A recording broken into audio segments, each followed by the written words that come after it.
जय बाबा नीम करोली महाराज की जय श्री राम। तो आज हम लोग बात करते हैं कि कभी-कभी सिचुएशन ऐसी होती है कि कोई हमें एकदम से बोल देता है।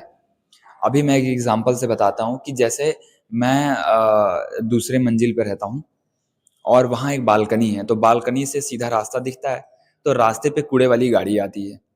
तो एक दिन क्या हुआ कि मैं कूड़ा बहुत टाइम से ऊपर से फेंक देता था गाड़ी में। अब एक दिन जो ड्राइवर था गाड़ी वाले का, वो कहता है कि भाई नीचे आके दे दिया करो, अगर ऊपर से गिर जाएगा तो कोई उठाएगा नहीं, तुम्ही को आके उठाना पड़ेगा। अब जिस लहजे में उसने बोला वो लहजा थोड़ा सा रूड था, लेकिन अब चाहता तो उसी पे अंदर से ट्रिगर हो जाते, गुस्सा हो जाते। लेकिन उस समय पे क्या होता है, उसके बाद से मैं डेली नीचे जाके कूड़ा देने लगा। तो हमें ये समझ में आती है ना कि कभी कभी कोई बंदा आपसे बहुत रूड बिहेव कर रहा है, तो आप ये देख लो कि किस सिचुएशन में वो बिहेव कर रहा है, क्या वाकई में आपके अच्छे के लिए कह रहा है। क्योंकि हम कोई भी बात होती है तुरंत ईगो पे ले लेते हैं, तुरंत नेगेटिव होने लगते हैं, तुरंत हर्ट हो जाते हैं, लेकिन नहीं, ये चीजें हमें सीखनी पड़ती हैं।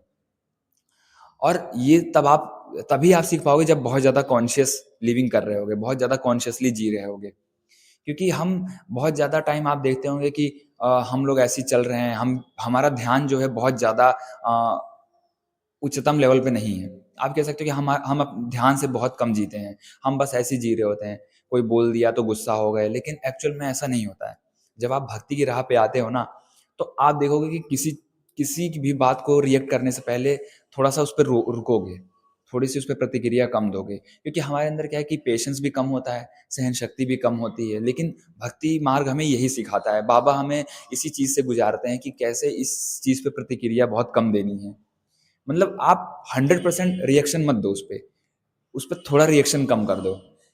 तो उससे आपको उसके पीछे का मोटिव समझ में आने लगेगा, और जब मोटिव समझ में आने लगेगा तो आप उससे सीख लोगे, और जब सीखोगे तो आप वो गलती नहीं करोगे, और जब आप वो गलती नहीं करोगे तो आपका जीवन ऑटोमेटिक बदलने लगेगा। लेकिन उसके लिए हमें कॉन्शियसली जीना बहुत ज़रूरी है, और कॉन्शियस लिविंग तभी हम सीखते हैं जब हम रेस्टलेसनेस से एक रेस्ट की तरफ आते हैं। मतलब हम भाग-दौड़ से थोड़ा-सा बच के एक अपने आप को शांति में देते हैं। इसीलिए डेली आपको 15 मिनट, 20 मिनट, आधा घंटा नाम जप, मेडिटेशन, भक्ति, पूजा-पाठ करनी ही करनी है। कर्म भी अपने अच्छे करो आप, लेकिन ये चीज़ आपको एक अंदर से शांति देगी। तो इससे आपको एक डायरेक्शन मिलता है, आपको समझ मिलती है। हालाँकि हम लोग इतने ज़्यादा हर जगह हम लोग पॉज़िटिव नहीं होते हैं, हम लोग बहुत जगह पे नेगेटिव होते हैं। लेकिन अगर आप दिन भर में 10 चीज़ें आपके साथ हो रही हैं, तो 5 चीज़ों में आप पॉज़िटिव होने लगोगे। 5 चीज़ों में आप रिएक्शन पॉज़िटिव देने लगोगे। 5 चीज़ें आपके लिए नेगेटिव रहेंगी, 5 चीज़ें आपको तब भी हर्ट करेंगी। क्योंकि हमारे अंदर वो डार्केस्ट साइड रहता है ना, हमारे अंदर वो ईगो रहता है, तो वो ईगो बार-बार ऊपर आता है।